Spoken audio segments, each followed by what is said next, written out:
Before we get to the episode today, I want to thank our sponsor, Surf Prep Sanding. Whether you're looking for the highest quality of sanders, dust extractors, or abrasives, Surf Prep has what you need to take your project to the next level. I've been using Surf Prep for a couple of years now and know firsthand the quality of their products. The amazing family who stands behind their brand is by far the best in the industry. Use code MAKERLOUNGE, all one word, for 10% off your order at surfprepsanding.com.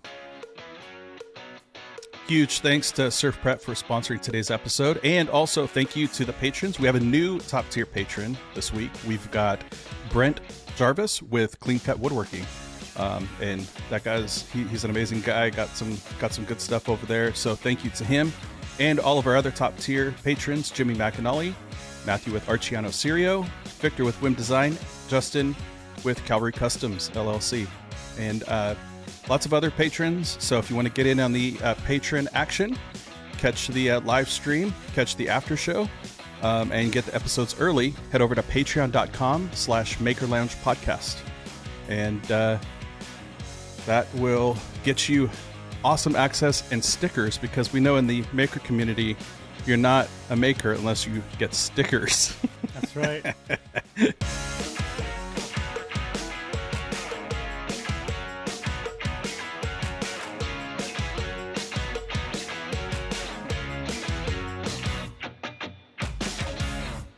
Welcome to the lounge. I'm Matt with Voltner Woodworking and your host of the Maker Lounge podcast, where we have a rotating group of makers hanging out and talking shop with each other. You may have seen them on a show called Assembly Required, or in a variety of YouTube videos, building things from a van with an attached BMX ramp or a massive Banshee hamster wheel. The only thing his welder hasn't touched is a bad time. I'm pretty sure his motto is "Don't die." We'll have to find out about that. And he also couldn't decide what to make, so he called his business Make Everything. Chris Zeppieri is in the lounge with Make Everything. Thanks for being here, Chris. Thank you for having me. That was the best intro I think anyone's ever given me. Well, thank you. That was really good. Thank you. Yeah, I spent a lot of time writing these the intros and really try to encapsulate everything about you. Did I get it all right? You got it. You got it all right. And you even pronounced my last name right, which that's why I go by Chris Zep, because I don't even bother trying to try to spell it out. Yeah. Well, and I had typed it a couple different times, and I'm like, is it P-P-I-E-R-R-Y or one R, two P's? Yeah. It's like, all right, let me look this thing up and nail this. So I may or may not have practiced in the mirror a couple times. Well, I appreciate the effort. Thank you.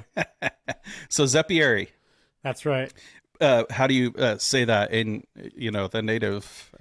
Well, if I talk to someone that I like, that's really Italian, and I say Zeppieri, they're like, oh, you've like Americanized it. So they say Zeppieri is how you would say it, Yeah.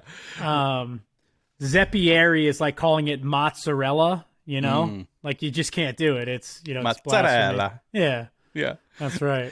So what's funny is I've got a patron. I think I nailed it this time. But the way that his name is spelled, it's Artigino. Artigino. Artigno?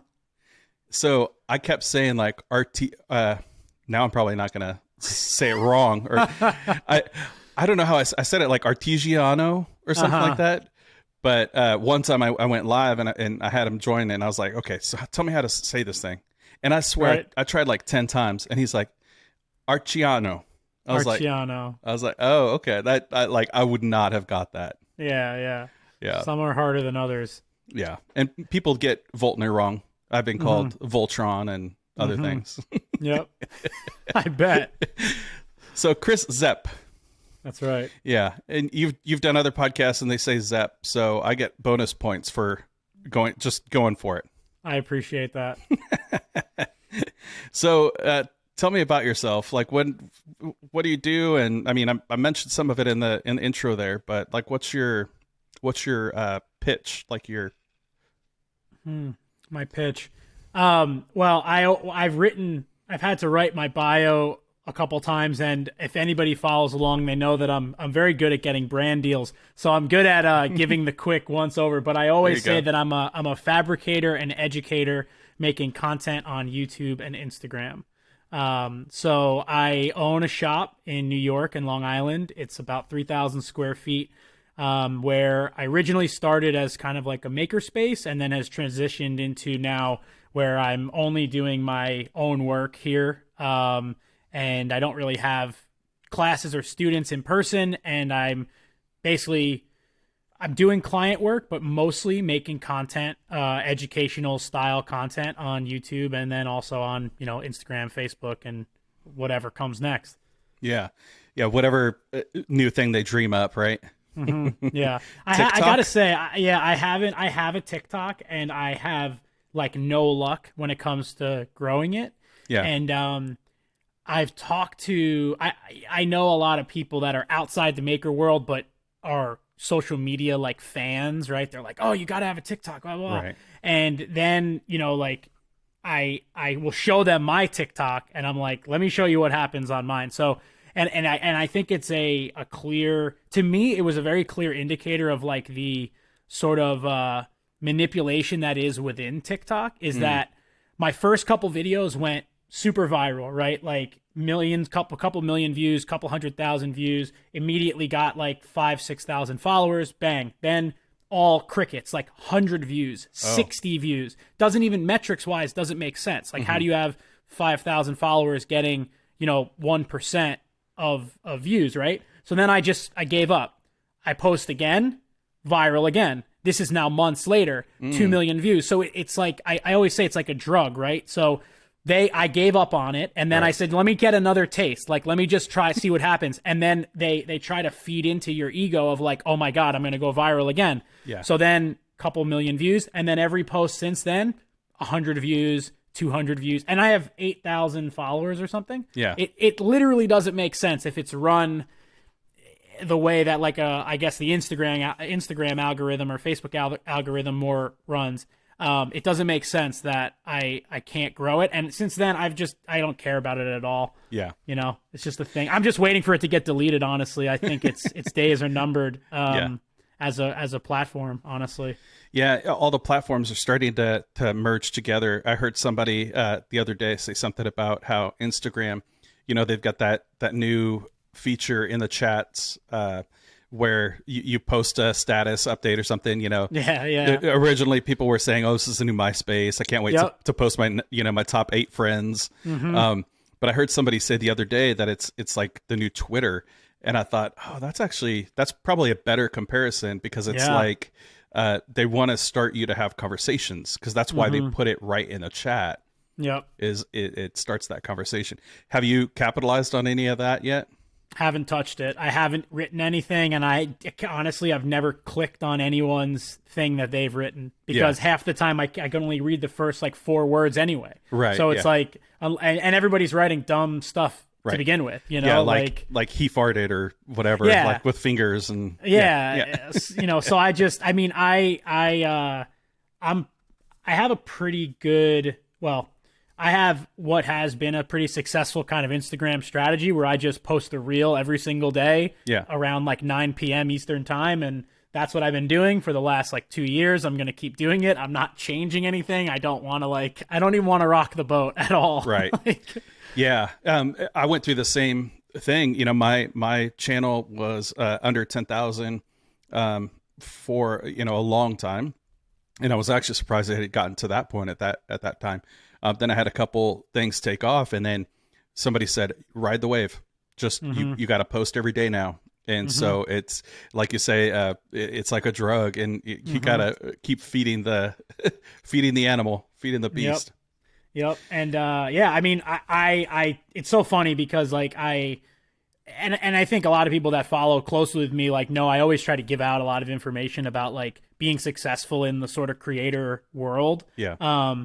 So like I tell people all the time, they're like, "Oh, I can't grow my Instagram." I'm like, "Okay." And I pull up their if I'm with them, I'll pull it up right in front of them and I go, "Dude, you posted like 3 times in the last 4 months." Yeah. It's like, why can't I grow? Yeah. Why can't I grow? It's like, and I go, look at mine. And it's like, I've posted every single day Yeah. For the last, I mean, I know I miss some days every now and then. Like I miss some days around Christmas, but like other than that, in the last year, I have to imagine I've posted 320 things. I probably missed 30 days of the whole year. Right. And because of that, I grew my Instagram following by like 30,000 or 40,000 followers this year. That's great. From like 20 something to I just hit 70,000 yesterday. Nice. And just today alone, I think I gained another 1,200 today. Wow. So are you noticing when you talk about your Instagram strategy, are you noticing that it is a certain type of thing that's doing well for you? It won't work for everybody, but or are you just posting? I at this point, as soon as you say you know what's going to work, it changes. It stops working or it changes. But like I can cite like a specific thing. Like, so on my Instagram, there's a tripod shot. It's pointing straight down at my metal bender, my Hausfeld metal bender. And I bend an eye hook. And I did it once before. This is some behind the scenes. I did it once before and it came out perfect. And then I said, you know what? Let me do it again, but put my sticker on the bender because I think this one's going to like really take off. Yeah. And I want to say it did, I don't know, 1.2 million on Instagram or something like that. And then it did another like couple 100,000 on YouTube as a short. Nice. And then it did 1 million something on Facebook. So like, and when I filmed it, I had the feeling like, okay, this is like the type of like ASMR, very simple. Right. And there's this is the thing that people ask me all the time. It's like, oh, are you using trending audio? It's my audio in that. It's me saying, here's what I'm doing.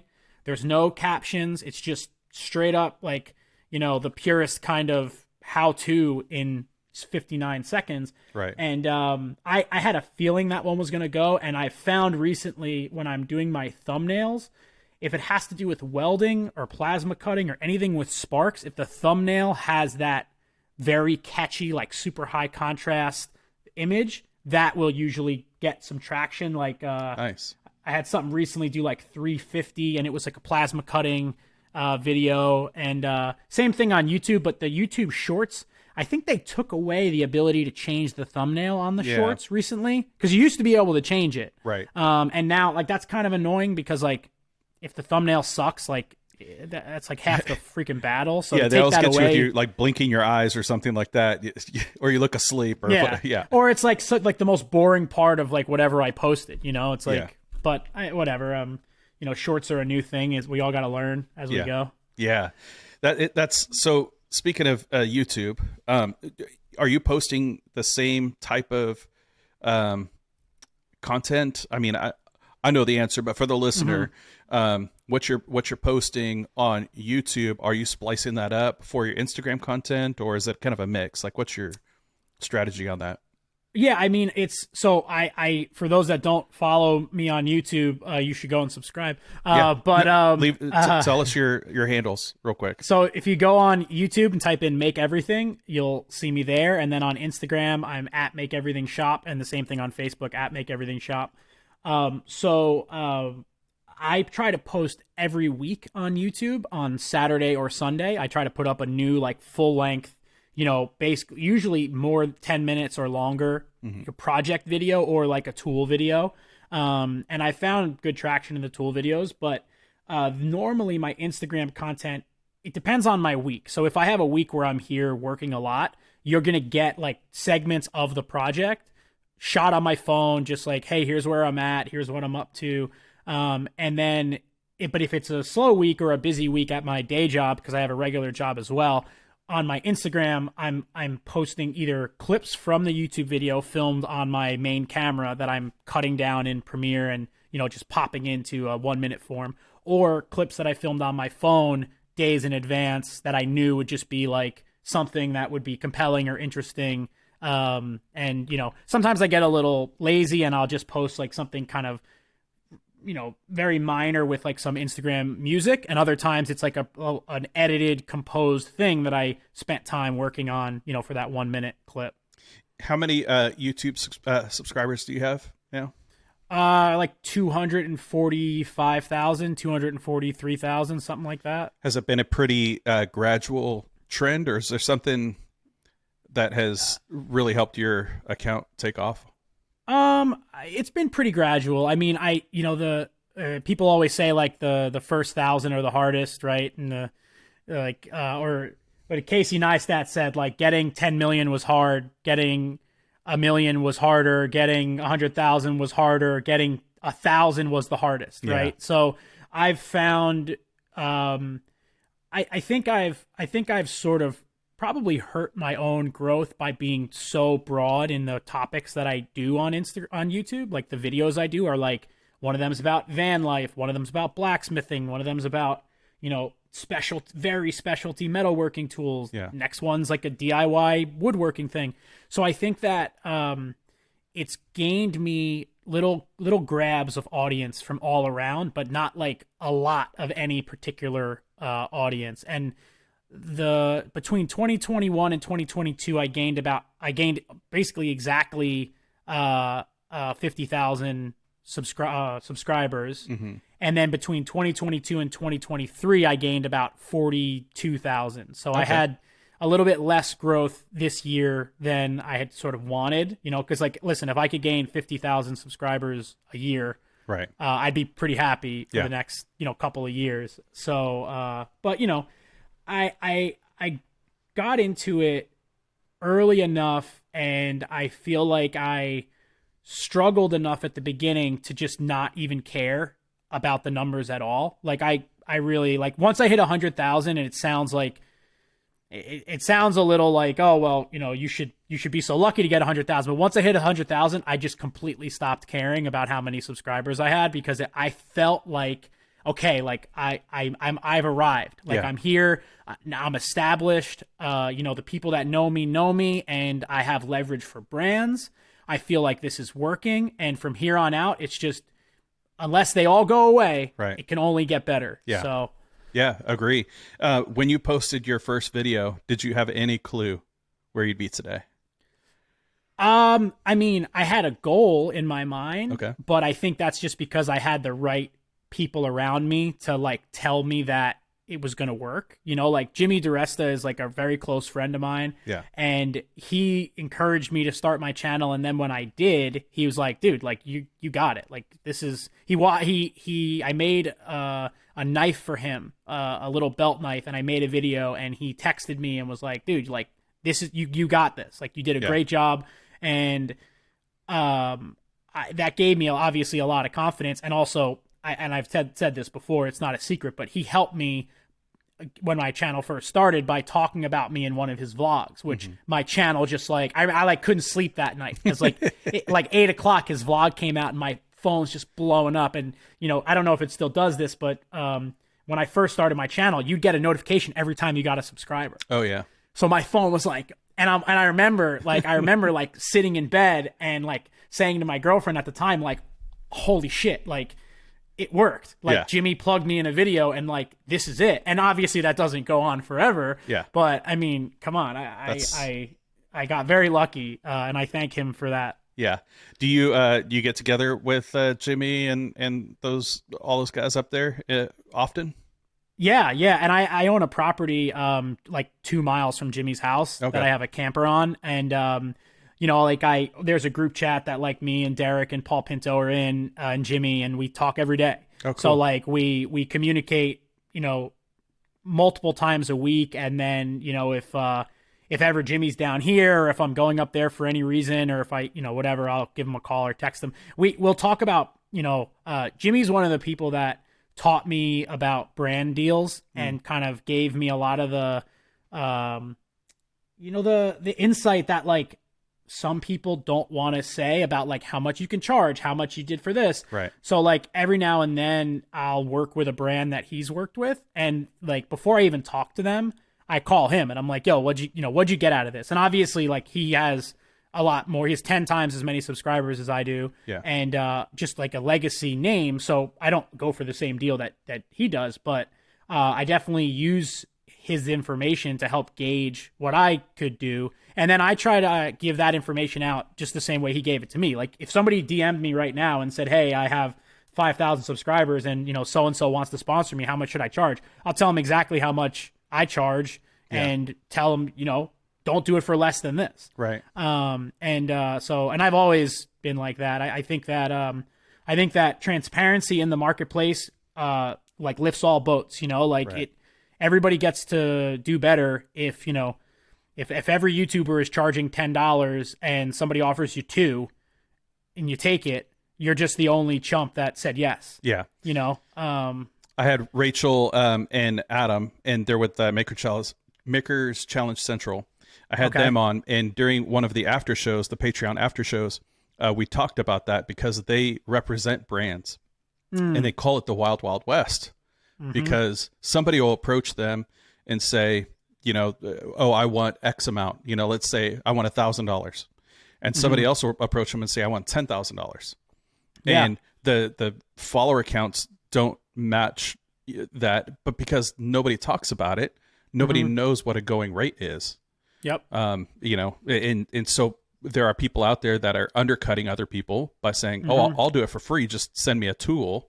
Yep. And a brand is going to take that deal all day long.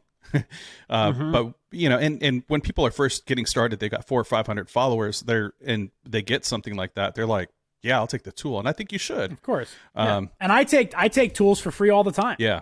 Like I tell brands up front, like, hey, I don't want any money. Yeah. Like I want this $2,000 tool because I need it and I just don't feel like spending the money. Right. But it's funny, and this is a shameless plug of my talk at Workbench Con that's coming up. Yeah. But I'm doing a talk at Workbench Con. It's called Breaking the Brand Barrier, and it's about working with companies that don't know how to work with influencers. Wow. And how to get that like weird bespoke thing that your followers will latch onto. Yeah. But also how to monetize that from a company that doesn't know how to monetize for you. Like, these companies don't have affiliate links. They don't know how to commission you. Like, so there are strategies and stuff that you can employ to make sure that you get what's the value aside from just the tool. Right. Because if that video or post, whatever, goes viral and you sell 500 of $1,000 tool for the $1,000 tool, listen, at the end of the day, you got what you wanted, so you can't be that mad. But there's a way,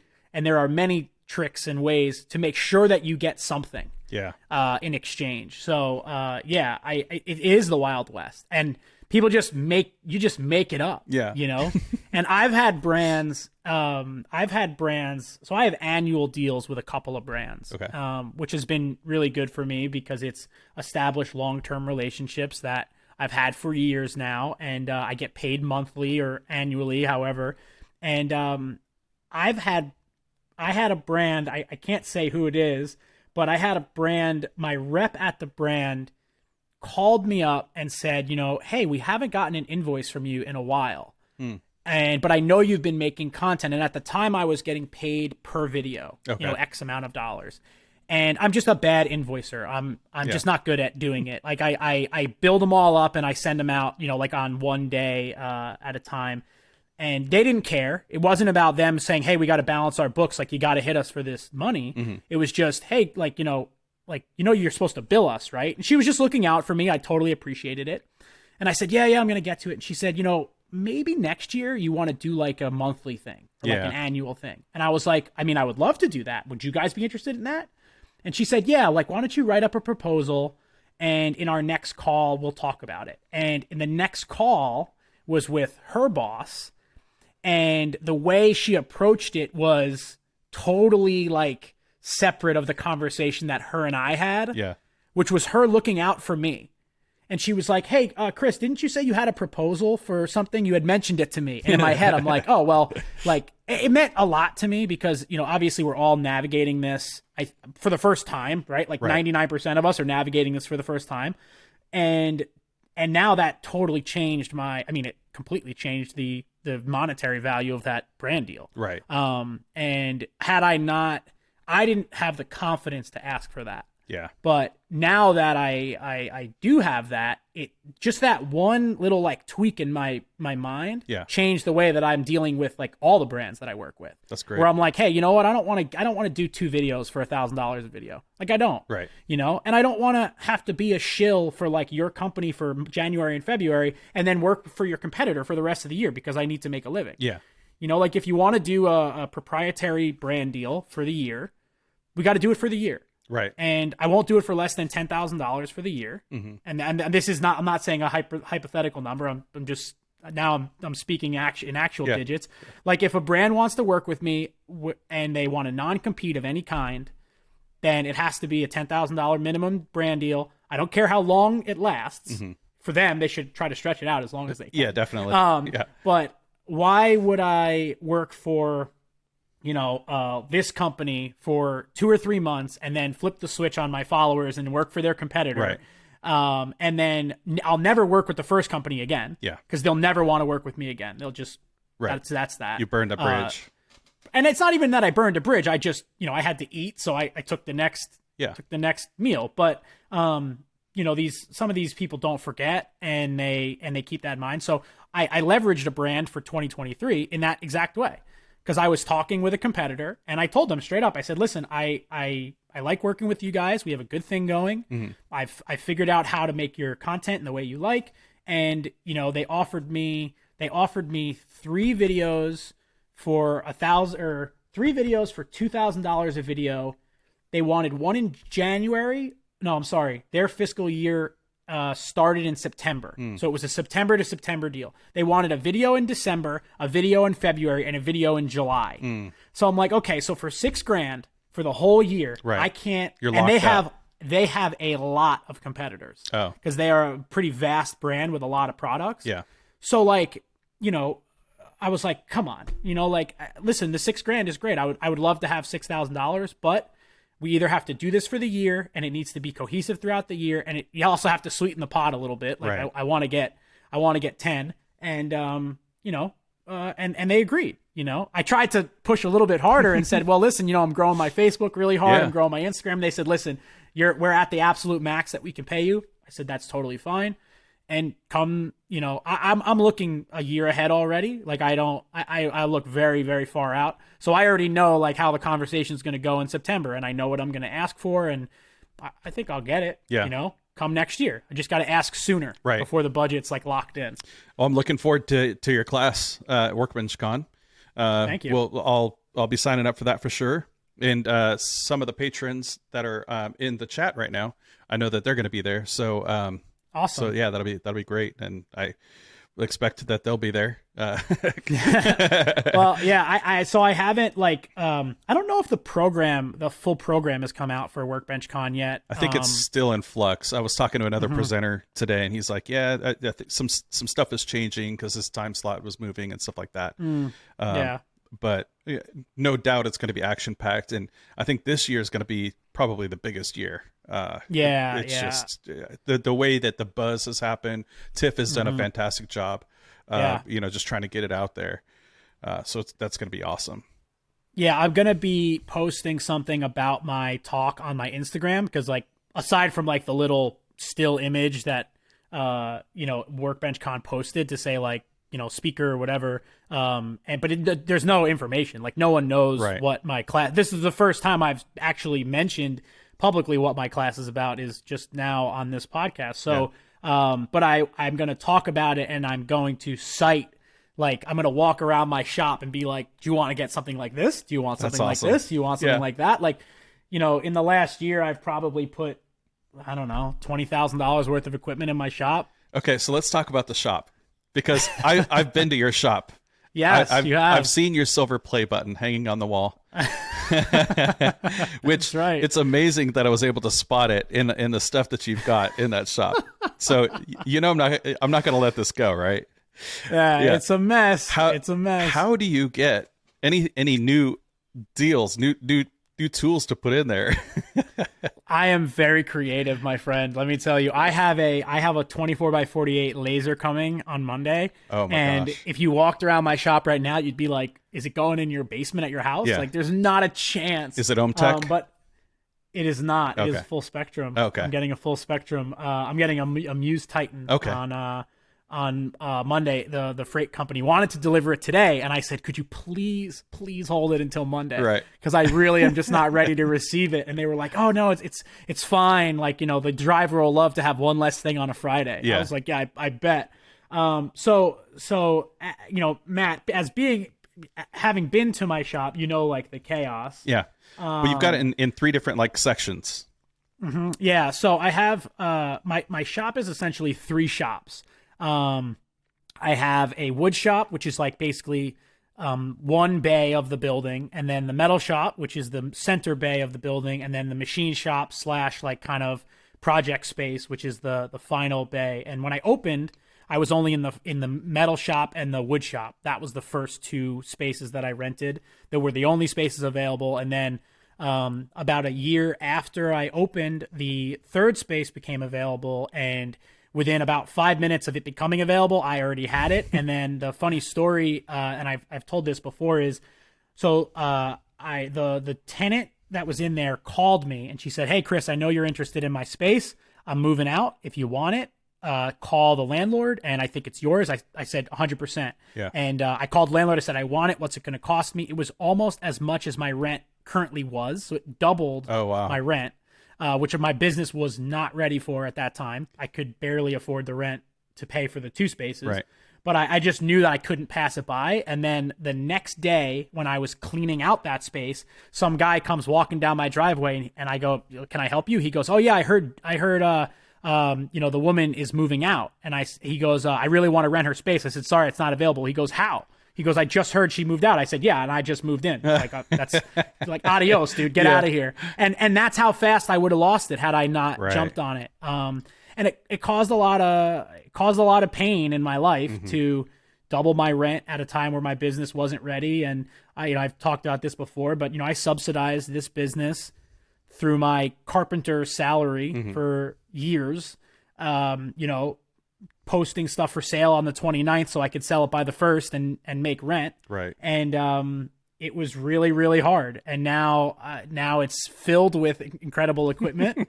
That's and an understatement of the year. Yeah. I pack. So my whole thing is like, somebody once told me, they were like, "You're a hoarder." I was at your shop. I said, "I'm not a hoarder." I said, "If you're going to describe me as something, you could describe me as like a prepper." And I use that term loosely, like not like doomsday prepper, but I'm a prepper in the sense that like anything that comes my way, I already am tooled up to do it. Yeah. And all I need is like the slightest scent of a job coming my way, and I'll be ready for it. Yeah. Like I'll tool up and I'll spend the money and invest. And it has paid dividends to be that impulsive and have that confidence in like the $1,000 now is worth 10,000 later. Right. Just do it. Yeah. So you're in Long Island, and so when somebody says, "I know a guy," you're the guy. I'm the guy. I am the guy. Listen, I hate being the guy, and not as much as my wife hates me being the guy, because anytime somebody's like, "Hey, is Chris really busy right now?" She's like, "Son of like, what do you need from him?" Yeah. But I love that. I love helping people, and I to my own disadvantage most of the time, I'm like constantly like, "Oh, like I could just squeeze this in," Right. It's always the jobs that don't pay that like mess my week up the most. Yeah. But it's fine. So like you've done videos with your buddy who does the BMXing. I forget his name. Anthony Panza. Anthony, yeah.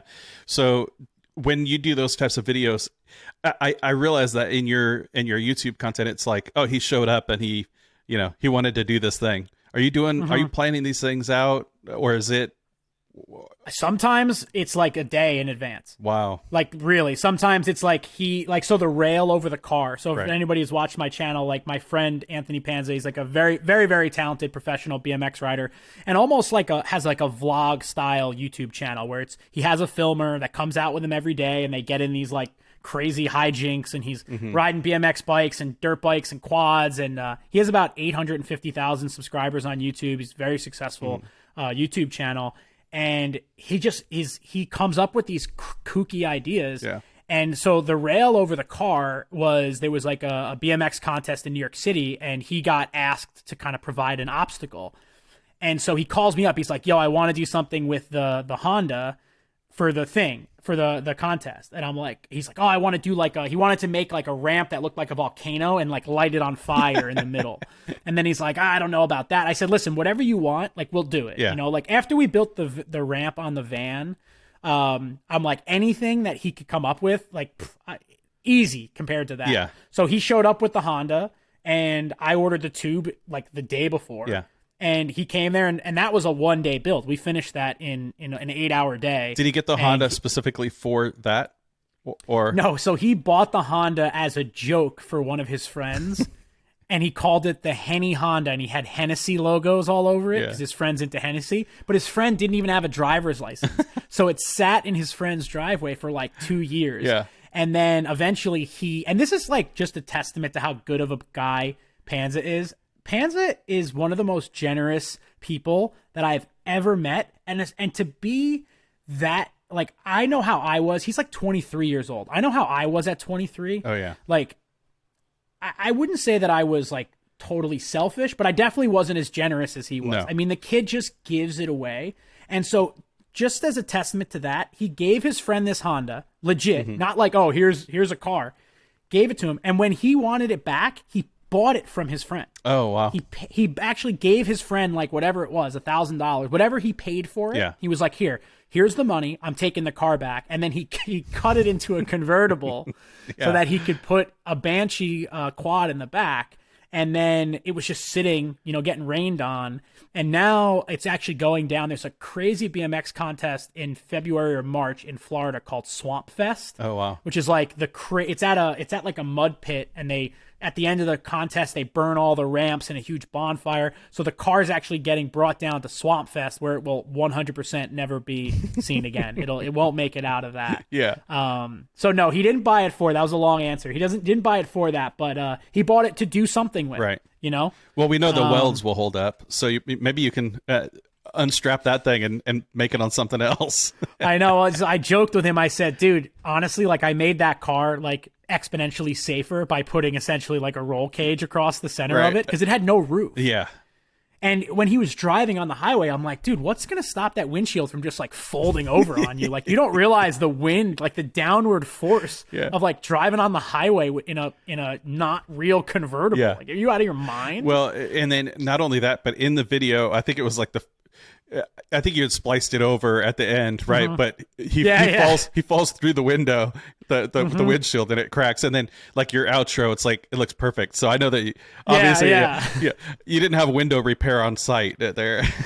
Creative editing. That window didn't last very long at all. Yeah. I don't think we expected it to, but it was a really fun project. And it's so funny because I love those projects so much, and my audience does not care at all about them. They get terrible views on YouTube.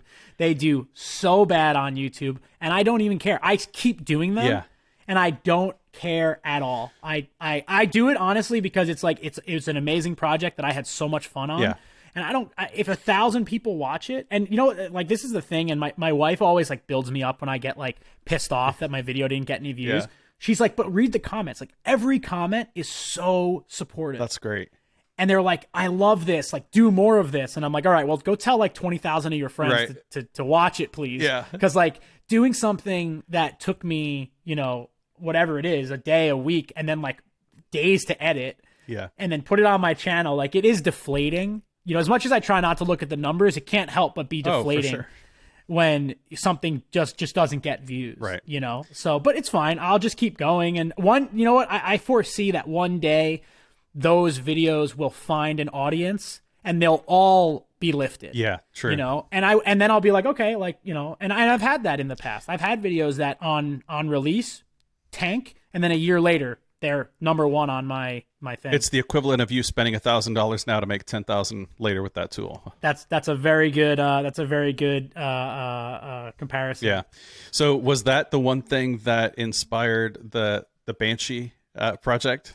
So the Banshee came first. Oh, it did? The Banshee actually came first. Yeah. And the Banshee project, I actually came up with sort of came up with the idea because he's really into these, the same guy, Anthony Panza. Yeah, he's not here. You can claim it. That's fine. Yeah. Yeah. Well, he's really into these Banshee quads, right? The Yamaha Banshees.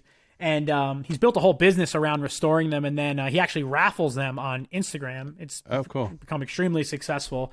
So I'm like, dude, why don't we put one of those like stunt rollers on it? Like you've seen it like county fair will have like the dirt bike guy with like the cage over top, Yeah. and he slams on the front brakes and rolls.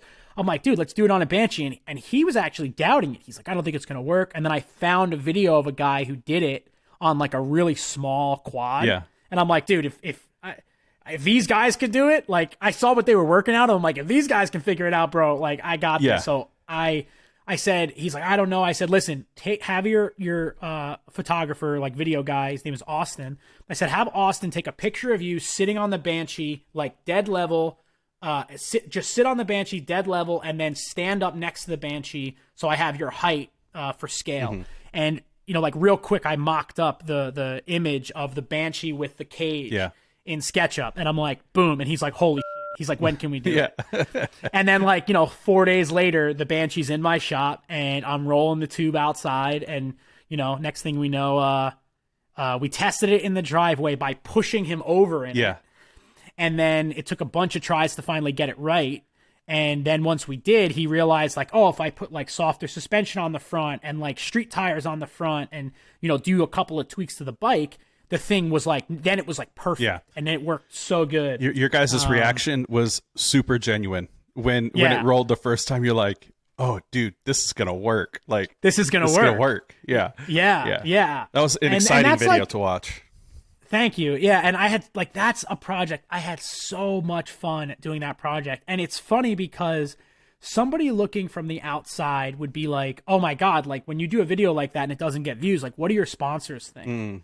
My sponsors, both of my sponsors that I would call like the main two sponsors of my shop, being Lincoln Electric and Fair Abrasives, both of them said, I can't believe you get to do this as a job. Right. We love the video. Like, they loved it. And I don't think they cared how many views it got, because the people that watched it were 100%, I can say this confidently, were 100% entertained and inspired by like a couple of friends just like guessing their way through something that turned out to be like as good as it could be, you know? Well, I would say that that is the epitome of the maker community in its most like unique and basically you showed the honesty of what we're all doing in the shop every day. It's so funny because I always assumed, so for me, growing my Instagram was difficult. I always had a really hard time growing my Instagram. I like couldn't figure out how, at the beginning, like, how are these people getting 10,000 followers? How are they doing this? Like, I just want the damn swipe up already. Like, I'm posting every day. I don't get it. But YouTube, I was like going, you know? Right. And I was like, wow, like, it's amazing to me that I can grow my YouTube, but I can't grow my damn Instagram. Yeah. And then I thought, well, okay, every video I plug my Instagram at the end of it. I go like, thank you so much for watching. Well, follow me right here on Instagram. Like, it's the same freaking thing. So I always figured as my Instagram was growing, it was as a result of the YouTube videos getting watched and then someone going, oh, like, I like what this guy does. Let me subscribe, follow his Instagram. Yeah. But what I've found is that the videos that do terrible on YouTube do so well on Instagram. Wow. Like the tandem bike posts did hundreds of thousands of views on Instagram. And if I could get 10% of those on the YouTube video, I would be thrilled at this point. So what I hear you saying is weird. that the people who are struggling to grow on Instagram should post that content on YouTube. So, you know what? It's funny though, because I'm experimenting a lot with what's going to do well where, right? So like we have shorts. So now you can literally test. True. You can like ABC test. So what I do is I post essentially the same content on Instagram, Facebook, and YouTube. And it's really interesting to watch what does, 4,000 views on YouTube and like 100,000 on Instagram, or 100,000 on YouTube, or 1 million on YouTube, and 20,000 on Instagram. And it's, I wish I knew why, because it would make me feel so much better. But at the same time, I don't care that much. I just want to keep doing it. Do you look at the demographics at all? Are they consistent? Yeah, they're very consistent. I mean, I'm like 90. Well, the reason my CPM is so high is because like 90 or 85% of my viewers are in the US, which is great because I have a lot of friends that, like one of my friends had a super viral video, like 6 or 7 million views on YouTube, but like 4 million of those views came from India. Oh, yeah. And he made like $86 on those views. like had those views been in the US, he would have made like $5,000 or $7,000. So I'm lucky in that I guess I'm lucky and unlucky that my viewers are generally US or Canada based, English speaking. But my channel doesn't really change in demographics. One of my sponsors that I work with asks for demographics. I don't look at them generally, but I do send them to those people. And when I do, I look at them and I'm like, oh my God, it's like 97.8% men, but I do have a couple videos about like leather and sewing stuff. My most popular video is this stupid $100 sewing machine video. And the demographics on that are a lot more even between men and women. Yeah. I don't know off the top of my head, but But imagine for a company, for a sponsor, if your U.S. demographics are fairly low and they don't want to sell internationally, then that could potentially hurt any brand deals. So they're looking at men or women. Well, I know that I have friends, and I'm always down to expose my dirty secrets, but I don't share my friends' dirty secrets. Save some stuff for the after show. Yeah, but I have a friend who very specifically has been able to leverage the crap out of brands because her demographic is mostly women. And she's a maker in the woodworking arena, and she's been able to like crush it with brands. Like the same brand that offers me $5,000 will give her 30. Yeah. Because she can hit, like if you're trying to market like woodworking tools to women or anything to women specifically, you can do it through her. Like you're not going to do it through my content, and I'm not, it doesn't really matter to me. I don't really like, I don't specifically try to target men or women, like I don't think my content really is specific towards any gender, but I was amazed when she told me about that. And I think the US thing though plays a lot to English read ads. And I would say that like, if I'm doing a 90-second spot for you in English without a translation that I'm offering, right, like if my viewers aren't mostly in the US, like that's kind of missing. Yeah. Like if my viewers are mostly in South America and my ad spot's in English, like what's the chance that someone's going to like go click on like the NordVPN, like link in the description if like maybe because they heard the name and they're like, oh, that sounds interesting. But so I think having centralized demographics, it probably helps, but right. I don't know. Again, going back to your class, it's going to be good hearing your perspective and then getting like-minded people around. It might change the dynamic of the Wild Wild West, working with brands. It'll open up the discussion, I think, on both sides. Yeah, and I think that there's so much opportunity to like create revenue for yourself doing this kind of content. Like no matter the size of your channel, and I have so many examples of friends with big or small channels that like are making the most of it. And just like the other day, a friend of mine he was asking me like what I'm wearing for boots right now. He's like, oh, what kind of boots do you have? And I'm about to change my boot like kind of sponsor in the next month. And I said, here's who I'm going to be working with. I don't think you can get a deal. I know he can't get a deal with them because it was very hard for me to even like feel like I had the chops to get it. But I said, you should reach out to this company, a company that I know is very active in the space and is definitely hungry to get in people's feeds, regardless of their size. Right.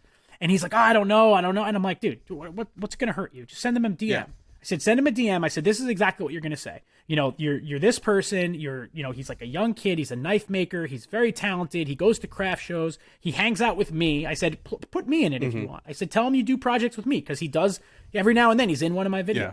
I said, I don't care. Jimmy's always said that. He's like, you say whatever you want, right. Use me however you need to. And the next day he texts me, he goes, oh, I can't wait to get my like so-and-so boots. And I'm like, good for you, man. And this is like he's got a YouTube channel. He maybe has like 100 subscribers. He's got a Instagram. I don't know. I couldn't guess, maybe 2,000 followers.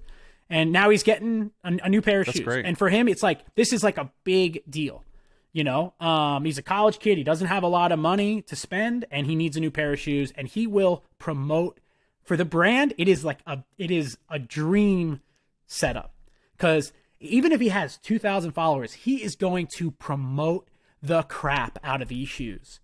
If he sells 10 pairs that would actually be like a low percentage of conversion from his follower count. And that would be a massive come up for the brand to sell 10 things at full retail versus give one away at cost. Yeah, my first deal was with Tools Today when I had less than 1,000 followers. I mean, it can happen to anybody. And I think if you post genuine content, if you're, and you can also tell people who's going to do something with it. They're the people who just post a picture here and there.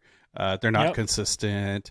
But then you can also tell if somebody's got like a little bit of gleam in their eye, which I think Jimmy probably saw in you. Jimmy's going to be on the podcast next week. So oh man. So I'll name drop you. I'll allow it. I'll allow it. You can have one. I'm going to tell him that you made him. Yeah, there you go. The joke is always that I'm his son. Oh yeah. So and then like the other day, so I wear glasses for distance and I put them on. My wife's like, "God damn, you look just like Jimmy." I'm like, I said, "Well, yeah." It was pretty funny. Well, when I was in, and this is gonna come off, and I might have to edit this part out, but when I was in New York, I was like, I told the guy I was with, I was like, all the women seem to like have the same like. I don't know. There's a thing, right? Am I wrong? Like, and I was like, they assimilate so much together.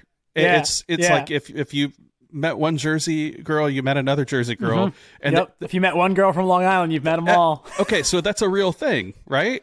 Oh yeah, and it's I mean it's like any region, right? Like, so like New York, like Long Island where I live is like Nassau and Suffolk. And like, somebody's from the North Shore, the South Shore, Suffolk County, it's like anything, but it's, it's very funny. And being from, living in New York my whole life, I lived in Boston to go to college for 4 years, but it's like, it's just like New York. Right. I mean, like you're just as like aggressive and like street smart in Boston than you have to be in New York to like survive and not get, shook down on the street. Yeah. In New York, they're the nicest, meanest people.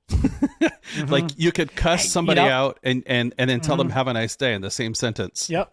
100%. And it's so funny because I had a friend of mine, and if you have any like listeners from the Pacific Northwest, they may take offense to this, but I had a friend of mine who went to school in Portland, and he dated a girl from that way. And this was when I was riding BMX at the time. So I would go out to Portland all the time and I would visit him, go on trips.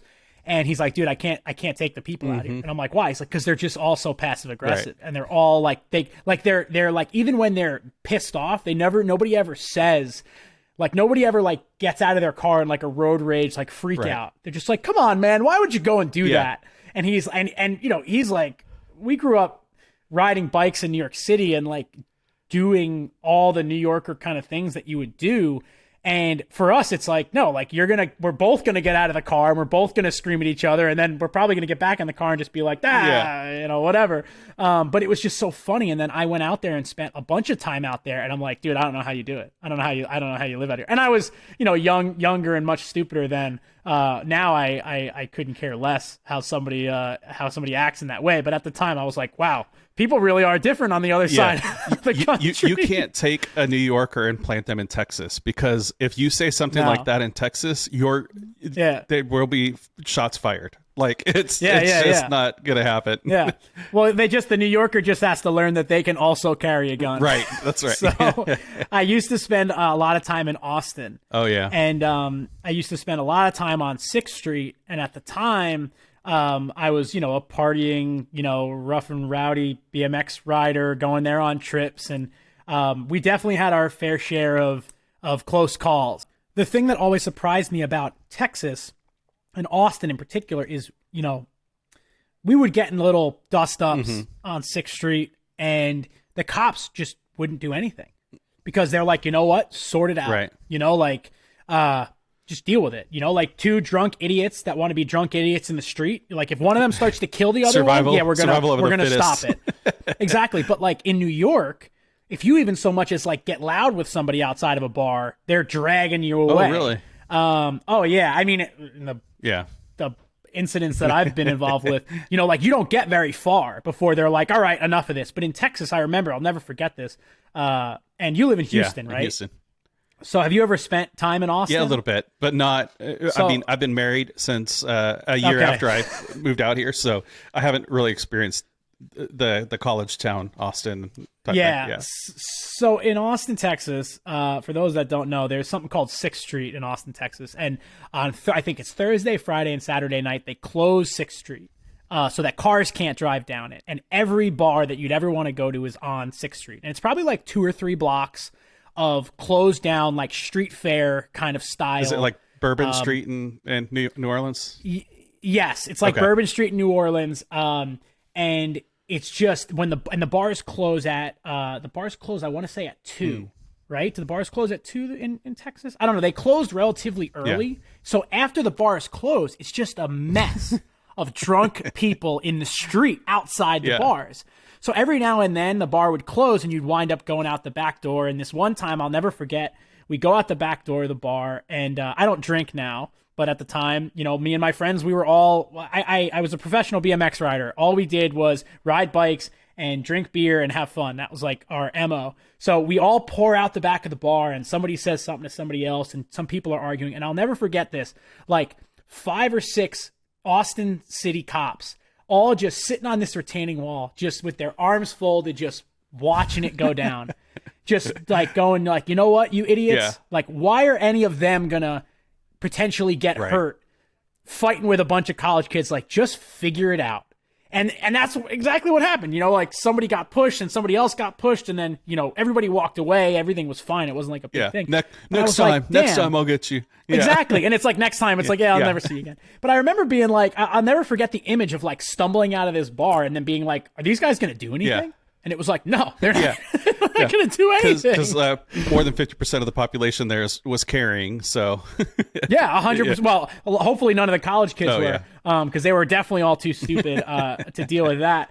But you know, it was just a funny thing, and you know, I feel very fortunate to have had that experience where I got to travel a lot as a BMX rider. You know, like I used to go to Texas all the time. I'd gone on a road trip from San Diego all the way to Seattle on a BMX trip. I would go all over New England and just everywhere. And it was always like something that, you know, when you're traveling for that kind of thing, there's like no responsibility except just like riding bikes and seeing as much of the city as you can so that you can like do the most tricks and like film the most stuff. And I feel like it exposed me to a lot of different areas, and it made me friends. I made friends with people that now are planted all over the country.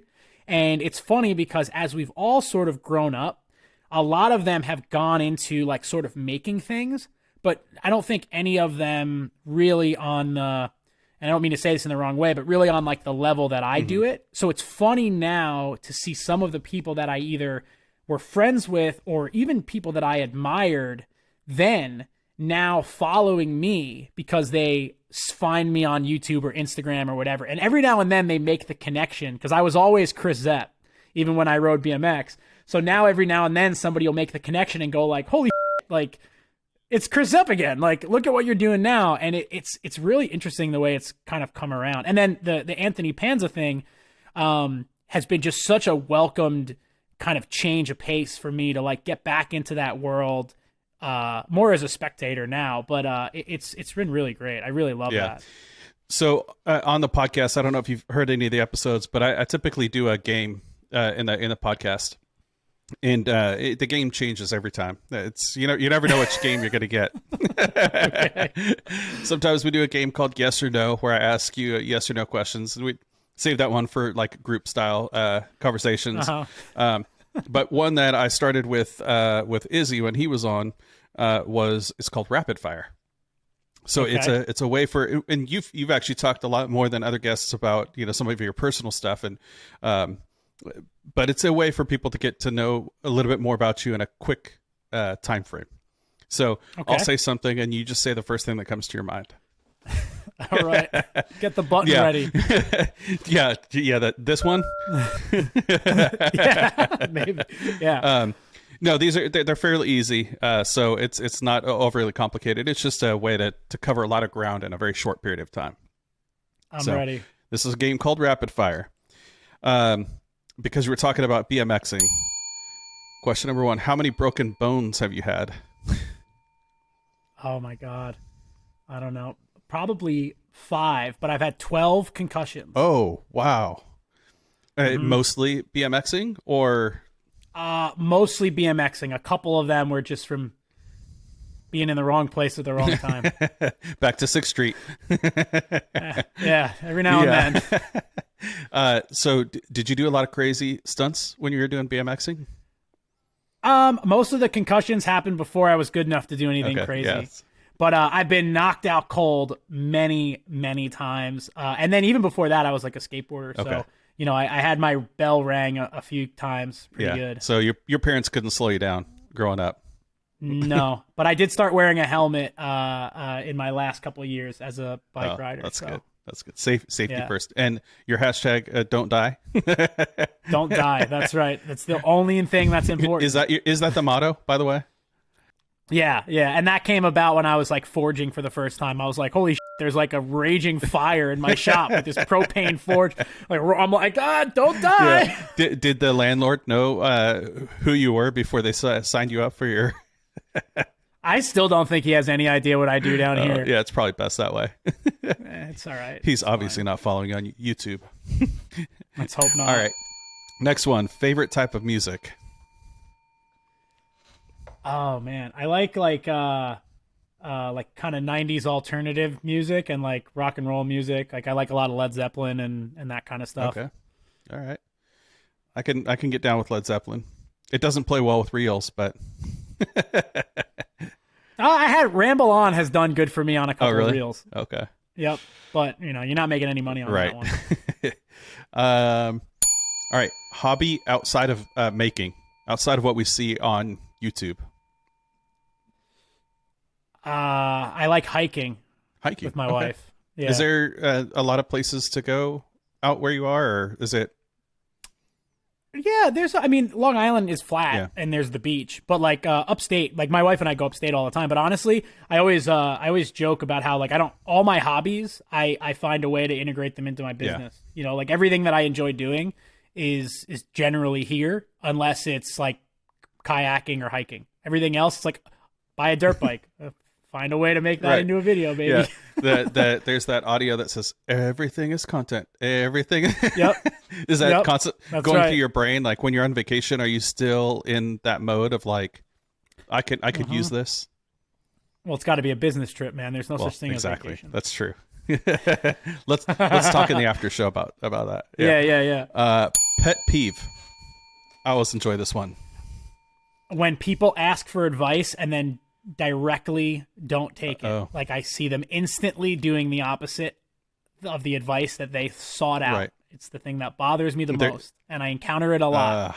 Coming to you like, hey, should I do this thumbnail or that thumbnail? And you're like, or just should I do this or that? And it's like, here's metrics on why you should do this, and then they're like, got it. Yeah, and then I don't know why it didn't work. And then complain. That's the thing. It's not the not doing it. It's the next conversation of like, oh man, so like I really wish I could do this. Yeah. You know, that bothers me the most. Do you get a lot of people who just message you out of the blue? You don't follow them. You have no idea who they are, and they're asking for advice, or is it more from friends type of thing? No, people ask. I mean, people ask all the time. I don't, so I get, you know, whatever, not to sound like I'm anything special, but I get a lot of DMs like every day, and I don't, you know, I have like the primary, the general, and then the request, and I go into the requests and I filter through them, and like the one that just says hi, I'm like, I just ignore it. But, you know, every now and then it's like, I get really thoughtful DMs of like, hey, Chris, I'm a big fan of your content. Here, I'm wondering this, and then like I'll go and start a whole dialogue with that person. But the thing is, like, I am spread very, very thin, and anybody that knows me knows that. And I try to be very honest about it, and I'll tell them like, listen, like if I don't answer you or whatever, or like don't think I'm trying to like not help you or whatever, but you gotta like email me, or because Instagram DMs are the worst. They're so hard to keep track of. So like I'll be in the middle of like talking someone through something, and then it'll just vanish, and then I don't remember their username, whatever. So I always try to help people in a very concise way that I can like come in, go, and then if I never, and this sounds like really rude, but if I never open their message again, I don't feel like I left them hanging. You know? I saw your interview. We're derailing off of the rapid fire here, but I saw your. Oh, sorry. I'm derailing it. So you're on the episode, the Call Me Maybe interview that you did, and you're like, don't call me. You said, yeah, just don't call. Me. I should have had Justin put it in there. So like I am always happy to answer an email or a DM, but so this is something that like has been so annoying for me. When I opened my business, I did like the regular like Squarespace like setup, where like you put in your name, your address, your hours, your phone number. Now, if you Google, and like, you know, for anybody that's listening, you know, you could do this. If you Google Make Everything Shop on Google, and the business comes up, my phone number is listed as the business number, my cell phone number. So people will watch my YouTube videos and they'll just call me out of the blue. Oh, wow. That's pretty bold. And yeah, and it's like, so like I am a working professional who is constantly on the phone. I have a regular job, and like my phone doesn't ring every day from random people, but it rings enough. And then it's like, how do I like get off the phone? When I don't want to be a dick and be like, hey, I really don't have time to talk to you about like how my plans are off. You know, like somebody like is calling me, leaving me voicemails like, hey, so I like went to build like the wedding arch and I noticed that, you know, this is wrong and like you need to correct that right now. Or it's like, oh, I ordered a sticker and it never came. And, you know, I'm going to file a dispute on PayPal. And I'm like, whoa, dude, like, go ahead, file a dispute on PayPal. But like I'm sorry that your sticker didn't come. So that was like me saying that was more like, I don't even want my sticker now. Yeah, but no, it's like that. Me saying that in that interview was like, just like reach out to me any other way, but just please don't just like cold call my cell phone. You know, and it's funny because I give people on Instagram my number if it'll help me help them faster. Right. Because if it's like, hey, I have this nuanced, complicated question, I'm like, dude, here's my cell phone number. Just call me. I'll talk to you for 5 minutes. And then you'll have the answer, and I don't have to type it and wait for a response and all that kind of stuff. Yeah, I'm happy to like kind of like rip the Band-Aid off, and then they're like, "Oh my God, thank you so much." I'm like, "Great, all right, gotta go." Right. You know, like so this is the part of the podcast where I give you unsolicited advice. Take it. I'll take it. When I set up the business, I set up a Google phone number. I know. I gotta do that. I've done that before, and I just haven't done it yet. So the best thing is they have to say their name. And I can press 1 if I want to accept it, or 2 to send a voicemail. And I can listen to the call while it's happening. So if it's worthwhile, I can. And now anybody who's listening to this that it may have called me and I sent them to voicemail, I'm screwed. We'll just bleep this whole part out. But yeah, you can press 2 and you can listen to it. And while they're talking, if they're like, "Hey, I got a quick question about this or that," it's like old school answer machine. You're like, "Oh, hey, sorry," you know, like. Yeah. And I've never been able to play that one off well, you know, because they know they were sent to voicemail. Yeah. So usually I'll let them leave the voicemail and call them right back. But I know I got to do that. And it's like, it's so funny because I've reached out to Google Help and said like, hey, this is a security risk. Like my personal cell phone number is on my account. And they're like, okay, we've removed it from the account. I'm like, great. And if I go onto my Google, you ever go on Google and type in a business and then it says, is this your business?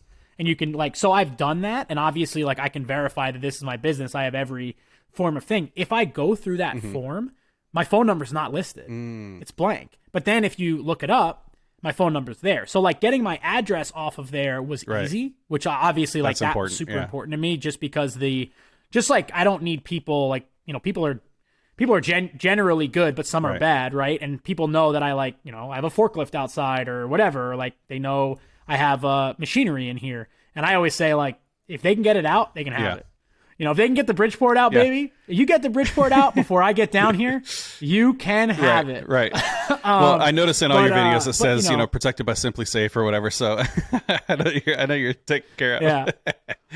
I keep well. So I mean, as anybody that follows me knows, like my shop floods a lot when we get heavy rain. So I am like a security camera like addict, where like my wife knows, like we'll be on the couch watching TV, and I got like the Ring camera up on my phone, and I know like where the water, I know like how much rain is too much rain, and I'll be like, oh, and then she'll see me, she'll be like, oh, how bad is it? And I'm like, we're okay for now. We can watch like 5 more minutes, and then.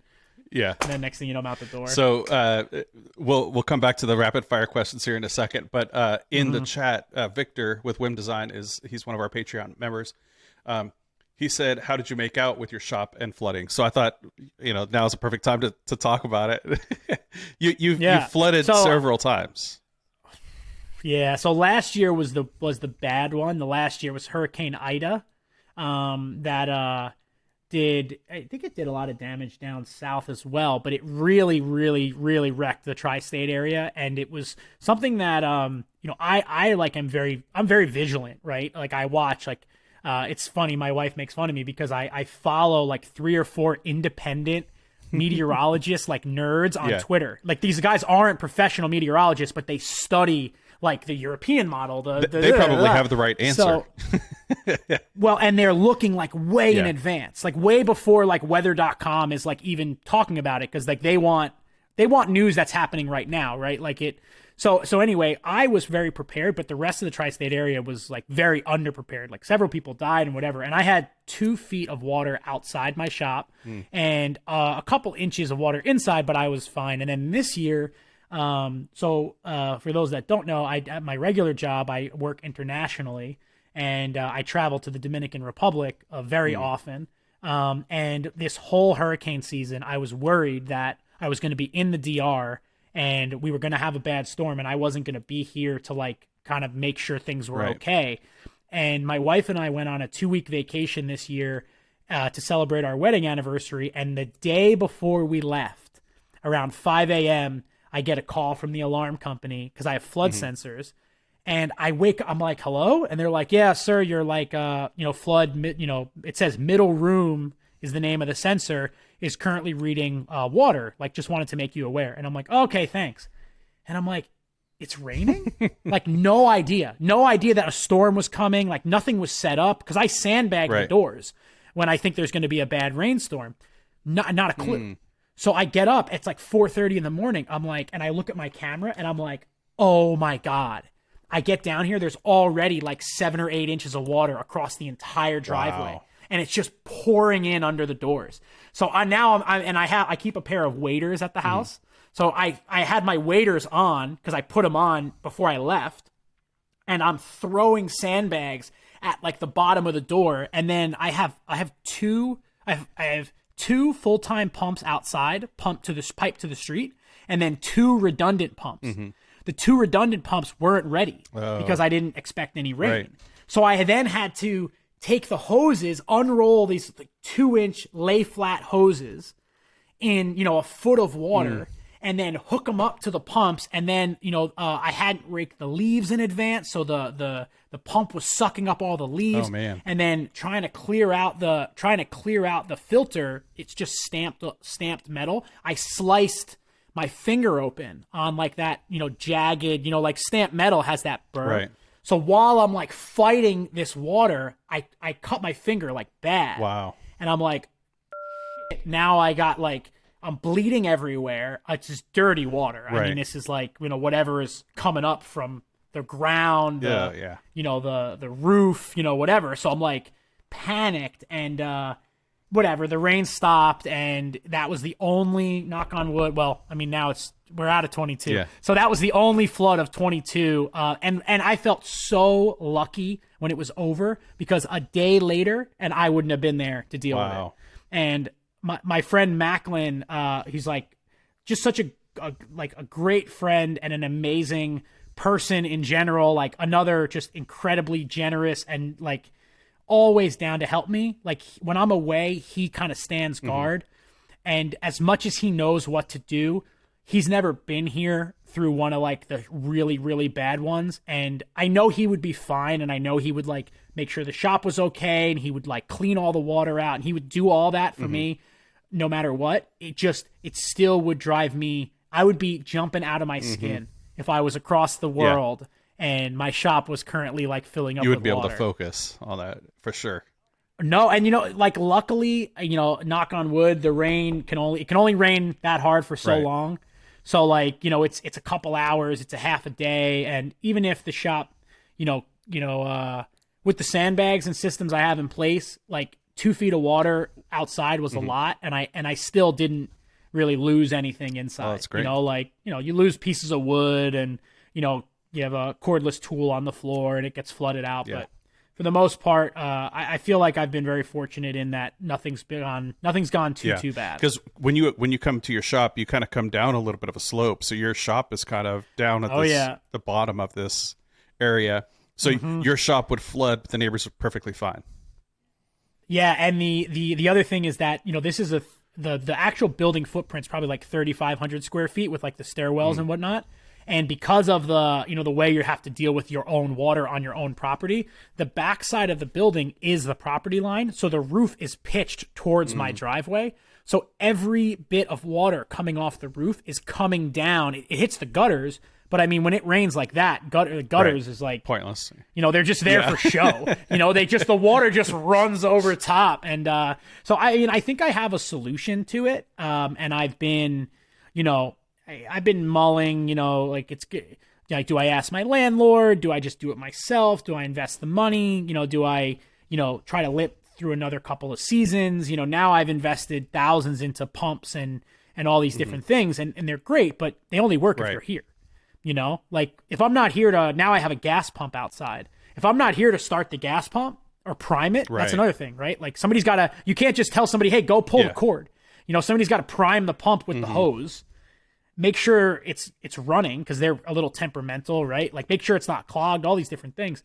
If I'm not here, it could lead to a bad thing. So I have some solutions. You need a YouTube video on how to prime the pump, and then you could just send your neighbor the video on how to prime the Oh yeah, listen, man, I've considered buying like a real serious like self-priming and battery, like a battery but gas a gas pump with a battery that has like a float switch that will turn itself on and self-prime, where you have a hose running into it, like that's pressurized, and it knows before it turns on to open the valve, fill the bowl, and like be ready to go. Problem is, if there's, when you get rain like that and all the leaves fall down with the rain, once that inlet gets clogged, if that thing runs dry for a minute, you'll burn the impeller up. That's it.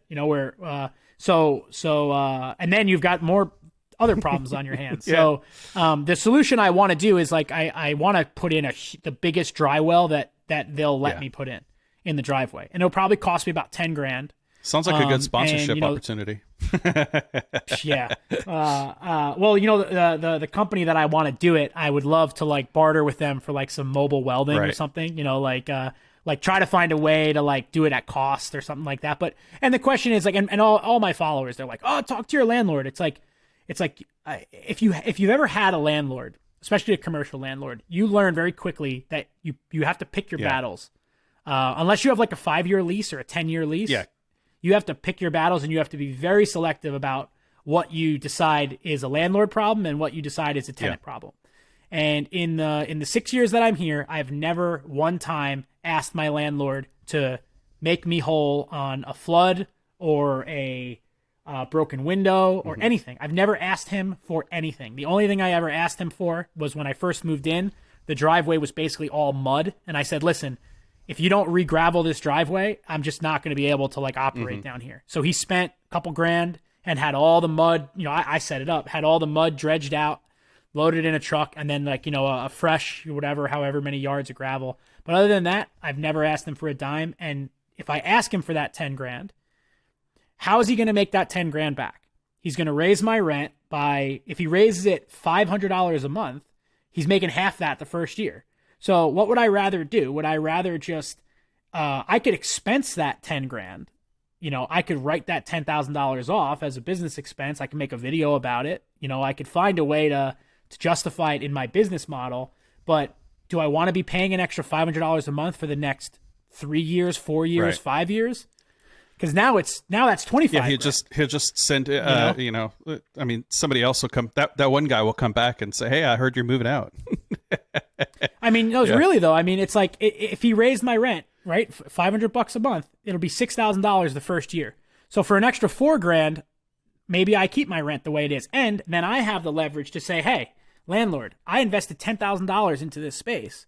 I need you to give me another 2 years at my same rent. Right. You can't raise my rent. Like I already, put it in there. So. Plot twist. It was actually the realtor. I mean, it was actually the landlord who sent that guy to tell you that, hey, he wanted to move in.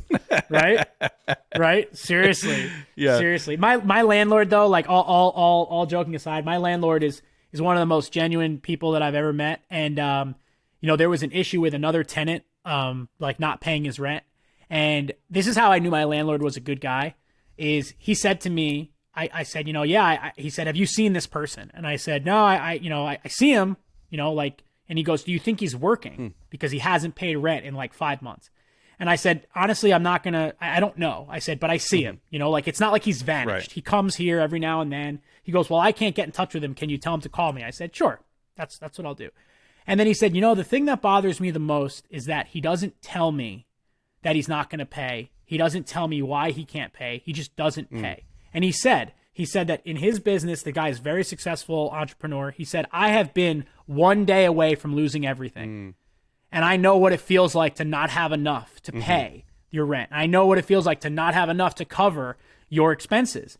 And so I would never put somebody out on their ass for not being able to afford it because their business is in trouble. But when you just refuse to communicate, that's where you've lost all my trust. Wow. And when he told me that, I always, from that moment, I thought like, this guy is not going to screw me.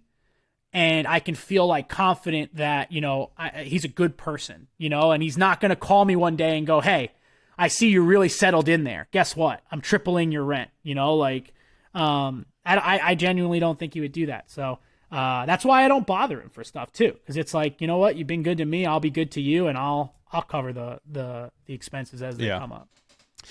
In the chat, Justin, another Patreon member, wants to know if you'll answer his phone call right now. going back to your previous thing. Hey, call me right now. Yeah. So sometimes when I record podcasts and stuff, I put a sign on the window because people they'll come and just bang on the window till they get my attention. Yeah. And I have an on-air thing that my wife got me for my birthday, and I normally put it behind me. It's just mainly for show, but I got this new backdrop thing, and I haven't figured out how to mount it yet. So, yeah. Well, you look like you're in like a black void. Like it's incredible. It's because behind me, it's my working space. I'm in the home office, and I just have stuff just out. So I've got this little pop up like thing that I just raise it up and ready to go.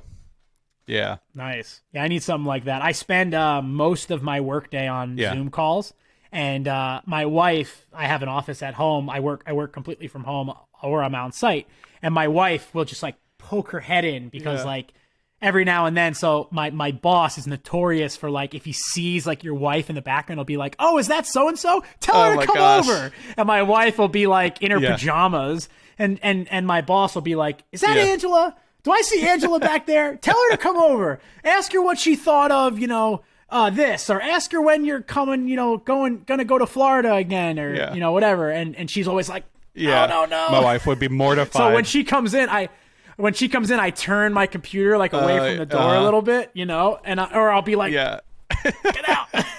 That's funny. Like, oops, my camera just dropped off. I don't know what happened. Yeah, exactly. Well, you know what? It's so funny. My boss hates when people are on the phone on those, like, so we do a daily team call. So like if I mute my mic, but I'm on the phone, he hates that. And I get it. It's distracting because it's like, who is this person talking to? Are they trying to talk to us? So if you have to pick up the phone, you turn off your camera. So every now and then, if I know my wife needs me, I'll just shut my camera off real quick. And then I'll talk to her, and then I'll come back on. Yeah. And, if he says like, "Where'd you go?" I'll be like, I had a thing. I had a thing. So.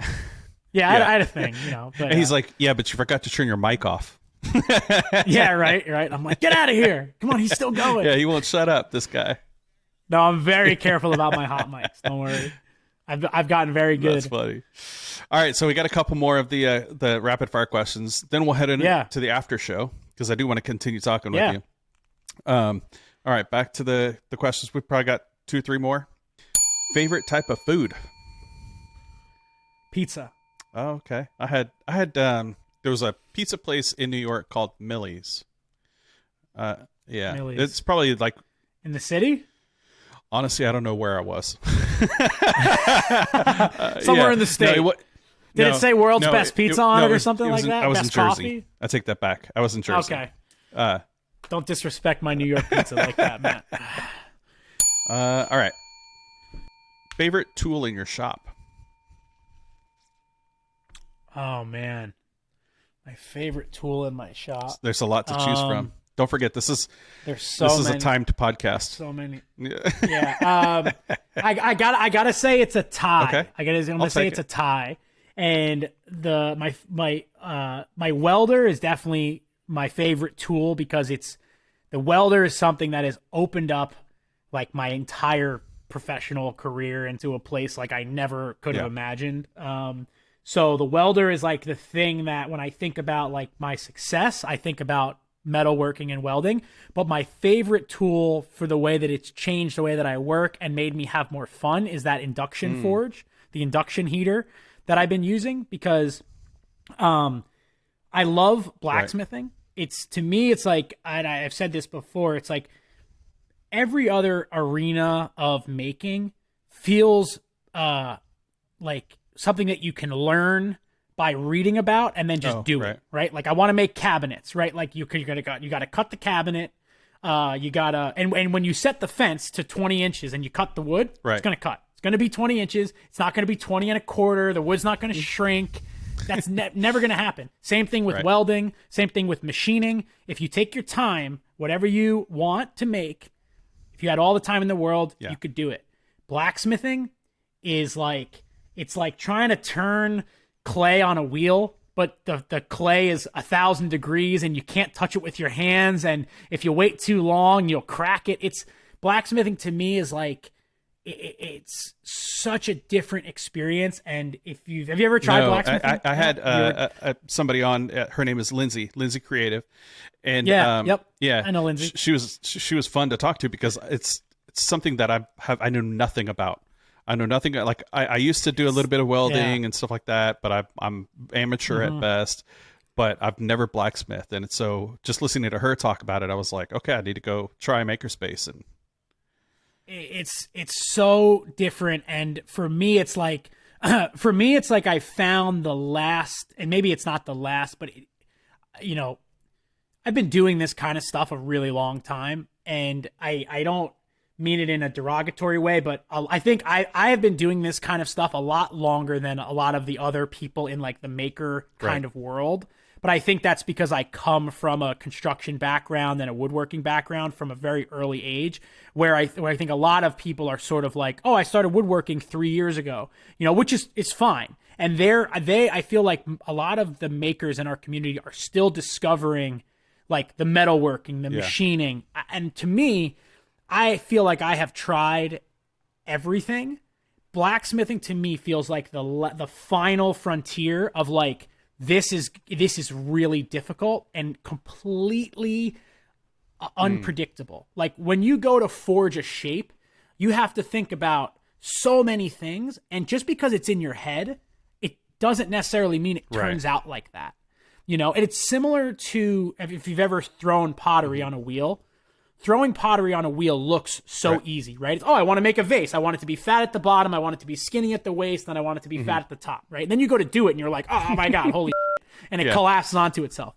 But with throwing pottery, the element of risk and danger doesn't exist, right? If you mess it up, and I actually throw pottery very often. My wife and I go, and I love doing it. I have my own pottery wheel, my own kiln here.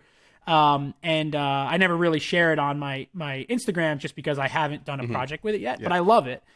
Blacksmithing is like I recently made a knife out of a railroad I saw plate. that. Forging the handle, the shape in my head and the shape that I was able to produce are completely different. Not because I thought, oh, the shape that I'm making is way better, just because I literally couldn't figure out how to hit the metal on top with a flat hammer while it's hitting a curved shape on the bottom, but then do that. Like, how do you shape both sides of the same piece of material, right? Like if you want like a curve, right? Unless the tool hitting on the top and the tool on the bottom are exactly the same. Right. Right. The radius on the hitting tool, if it's different than the radius on the bottom, it's not going to be the same. And when you're done and you want symmetry, which in blacksmithing is very important, right? It's part of the fundamentals of blacksmithing is to be evenly forged, right? It is shockingly challenging. And you can watch, I tell this to people all the time, you can watch as many blacksmithing videos as you want. I encourage it. Alex Steele is an incredible educator, probably one of the best blacksmithing content creators out there. There's so many others, but Alex videos are very well synthesized. I don't care how many you watch. When you go to do it, you're like, oh my God, this is so different than like, you know, and I don't mean it to like talk down other crafts, but you know, a guy making a beautiful shaker style cabinet, if you do exactly what he did, you will make the exact same cabinet, you know, and it will still be difficult and you'll have to have attention to detail and all these different things, but there is no variable of like, oh, maybe the table saw fence is going to just move out of the way while I'm like pushing the wood, you know, like that's never going to happen. My old table saw wood. Well, maybe. And listen, I always joke, people always tell me how I have such great tools. And I tell people growing up, the table saw that I had a motor that had such bad brushes that to turn it on, you would flip on the power switch. You'd set the fence. You'd flip on the power switch. You'd flip up the table saw and you'd hit the motor with a hammer. And then the blade would start spinning and you'd make all your cuts. And then you'd turn it off and then you'd do it again. So people ask me, you know, is this like a family owned shop? Is my dad a cabinet maker? I bought all of these tools with my own money, or I sold my body on the internet to brands to get them. So no, there was no Zeppieri cabinet shop that helped me get here. So talk about blacksmithing. I mean, I don't believe you. I think all you do is stick it in the fire and you take it out and you hit it with a hammer a few times and it turns out perfect. That is exactly true. But going back, I mean, and I totally digress from the point of your question, but the point being of the induction forge is because I think the reason that blacksmithing is a little bit out of reach for so many people is because like, oh my God, I have to get a propane forge and it's like, sounds like a jet engine, you know? And then it's like, do I worry about fumes? Can I do this in my garage? Is it safe? You know, like all these things. The induction forge, and if you've ever watched my videos, you turn it on, you put the metal in it, and in 40 seconds, it's forging heat. And so for me, after this podcast is over, it'll be almost 9:00 Eastern. I could, instead of waiting 35 minutes for my forge to heat up and then not leaving the shop until it cools down because I want to make sure that it's safe, I could just flip on the forge and I could be hammering, in 5 minutes. And then when I'm done, I just put the piece of steel down. I let the steel cool, or I put it in a quench bucket and I leave. And I don't have to worry about anything because every now and then, like while your forge is cooling, like a piece of forge scale might pop out of it, as it's cooling down, like a fire pit. Like fire pits crackle and, a little ember pops out. I don't have to worry about any of that. So they're expensive, but you're going to spend like $1,000 or $1,500 to get one. But I think that people underestimate how much if they want a blacksmith, how much more they would do it if they had something, that was so easy to use, Yeah, it looks like something that would be very dangerous for me to try because I would probably enjoy it way too much. It's so much fun, man. It is just, I was supposed to do it at Maker Camp, but then I couldn't make it. As you know, we chatted about that. I was supposed to go, and you'll come next year. Yeah. You got to come. And for anybody that's listening that hasn't gone to a Maker Camp, Workbench Con is a fantastic event for building your business and networking and learning about the desk time of being a maker and how to actually like fund your business while making. Workbench Con is where you have to be. I'm 100% there. But if you want to enrich your making experience, you come Yeah. to the maker camp, because the maker camp is like the dream place to be blacksmithing for 5 minutes, welding for 10 minutes, sawmilling for So cool. 2 minutes, and then like sewing a leather wallet, all before like breakfast is Yeah. even started. And it's like, there's no like convoluted sign up sheets, and organization is like just out the window to an extent. It's just like almost this lawless, group of friends, and you just show up and you introduce yourself and you do whatever you want for as long as you want. And it's just awesome. the best. It's the best time, the best weekend of the year. One of the guys in the chat is asking, are you teaching Duresta pottery? No, I didn't teach Jimmy. I don't know who taught him, but he's taken some classes. There's actually an amazing pottery studio / store that opened in my town like 2 years ago. A guy that kind of like lost his job around COVID, but was throwing pots in his backyard in like a shed, and then rented a storefront in town and just created just such a beautiful curated space, and then teaches classes. And then the beauty of it, it's funny, I say I have my own wheel and kiln. We never use my wheel and kiln because he's already like set up, like he's got like, like 5 wheels, and you can go for open studio. And it's a really, really fun process. I like seeing Jimmy, the way Jimmy thinks differently than a lot of people that I've ever met. And like, just the way that he's like, oh, I want to make a mug. And he like, like rolls out the clay. I mean, I've watched his videos doing it where like he makes a mug on his like workbench without ever touching a wheel, and like puts his logo in it and stuff. And I'm like, oh man, like I never would have thought to do that. Like I never would have even thought I could make that with just like clay I bought on Amazon and like fire it in my even.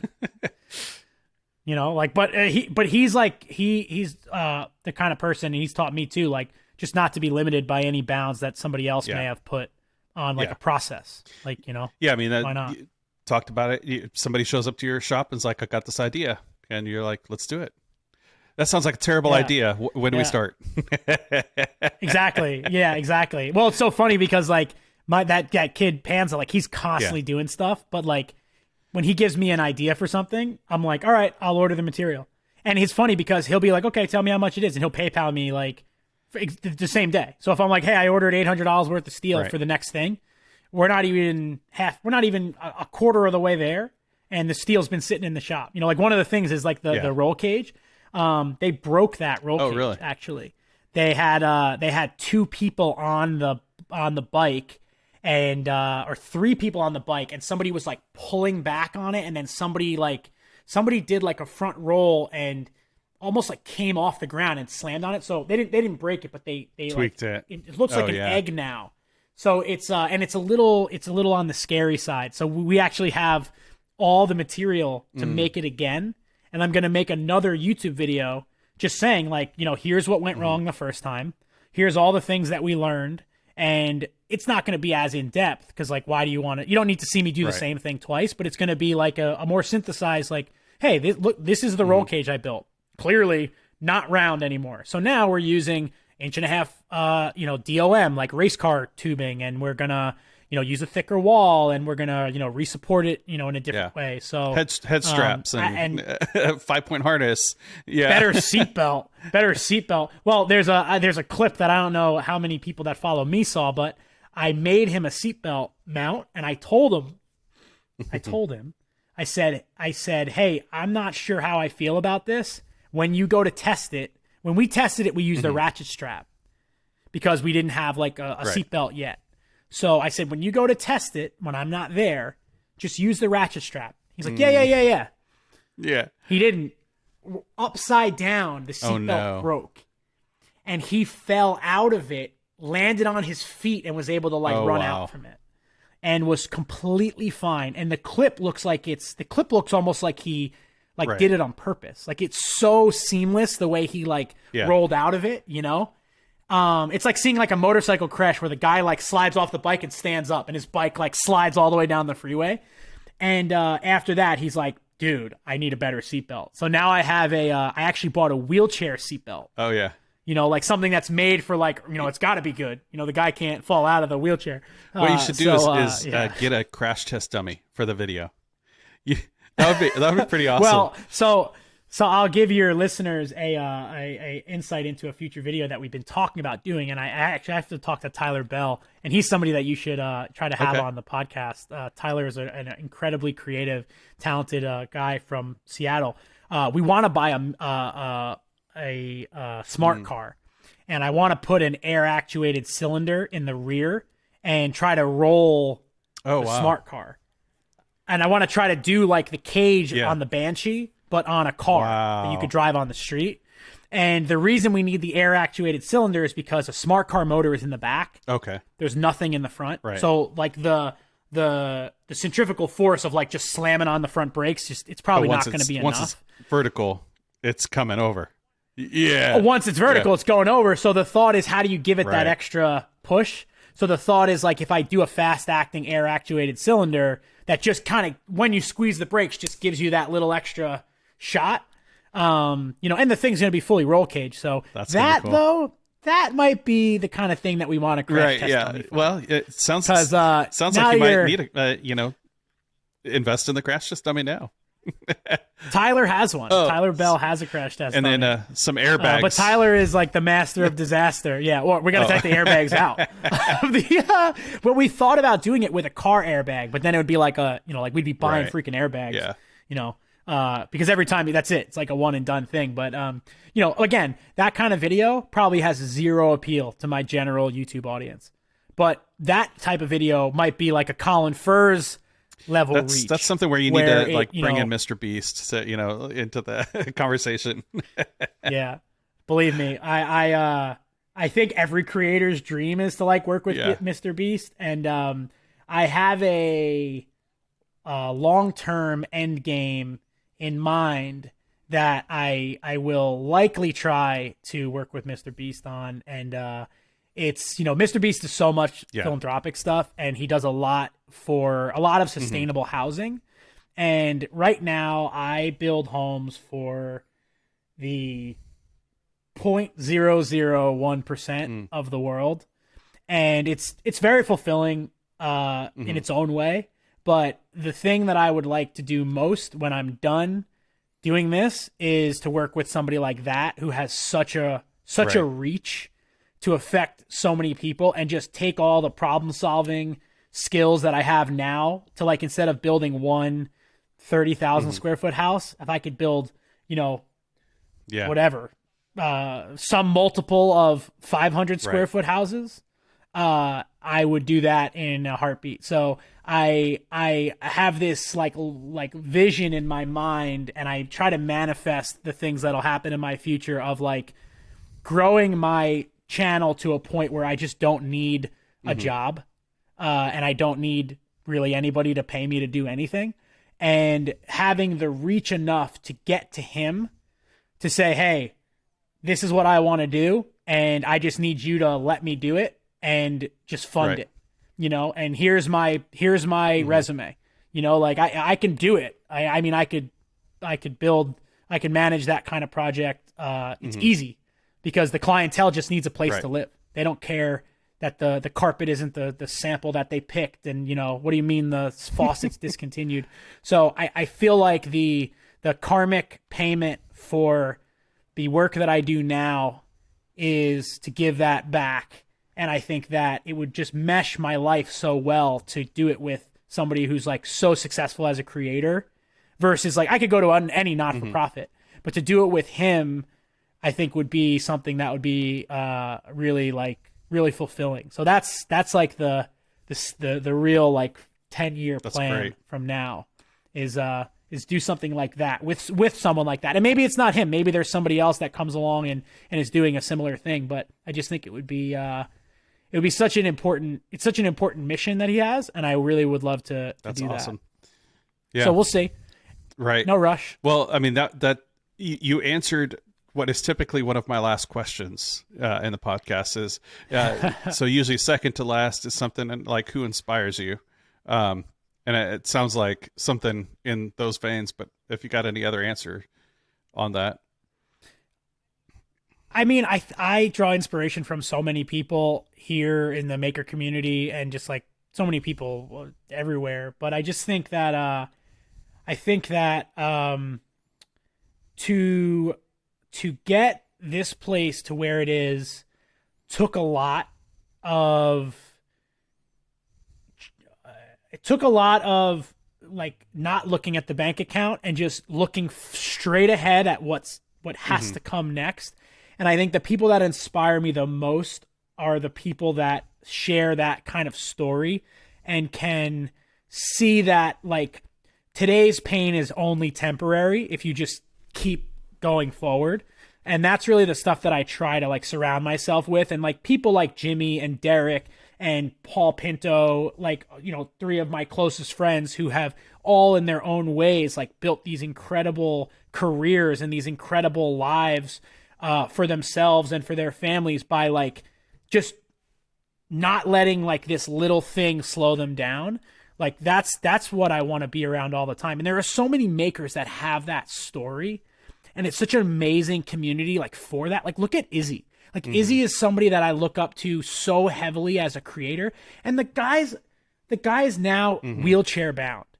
And I bet if you told Izzy 10 years ago that in 10 years you're going to still be doing the same but you're going to be in a wheelchair, he'd be like, get out of here. Like, how am I going to do that? Or maybe, you know what, knowing him, he probably would have said, F it, I don't care if I'm in a wheelchair. Yeah. I'll still do it. But like, I look at Izzy and he's like, yeah, I'm still going to like, you know, do this and buy that and build this business. And I'm like this guy doesn't give a shit. They could take his legs off. He'd still figure out a way to go, you know, like, it's so inspiring. There's so many people like that in our community. So I think everybody that can not quit is a person that really is like, I draw so much inspiration from. So don't quit and don't die.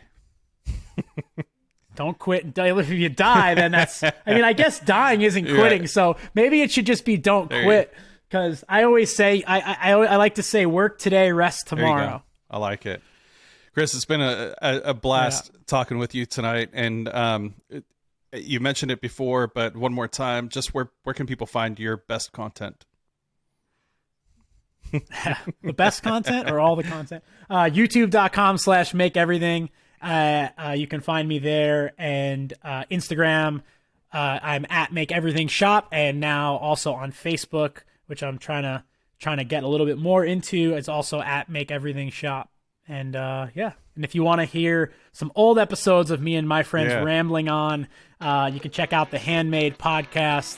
And then I will give a plug to my friend Justin Maybe real quick. Justin Maybe at the Call Me Maybe YouTube channel did a little mini documentary about me and my shop. Great. And if you you can go there. And then one more, the K&S Creators Collective, K&S Metals, also did a little bio on me on their YouTube. And you know, they're very different videos. One is about my like passion to be here, and one of them is more about my business. So if you're interested in either of those things, you know, go check those guys out. I'll leave all those in the show notes. And I'm Matt with Voltner Woodworking, and you can find me on YouTube or Instagram at Voltner Woodworking, all one word. Of course, follow the podcast, Maker Lounge Podcast, all one word on YouTube and Instagram as well. I don't do TikTok, and I tell people, I mean, I do it, but it's just reposts of my Instagram content. So, you know, follow at your own leisure, I guess, over there. But thanks again for being here. We'll head over to the after show, and we'll just spend a few more minutes and get down to some more of the nitty gritty. If you want to hear the after show, become a Patreon member. Head over to patreon.com/Maker Lounge Podcast. And we have a Discord channel that we chat in as well. Talk about ideas for podcasts and guests and upcoming events and things like that. I also want to say thank you to Surf Prep for sponsoring today's episode. Go to surfprepsanding.com for 10% off. Use the code MakerLounge. So, and thank you to them. And we are actually going to be recording a podcast episode while we're at Workbench Con. With Hannah and Skylar from Surf Prep, and we're going to invite the Patreon members, and so you can be there live while we record that podcast. So and then check us out next week. We'll have Jimmy is going to be on, and we're going to just continue the conversation talking about Chris Zep.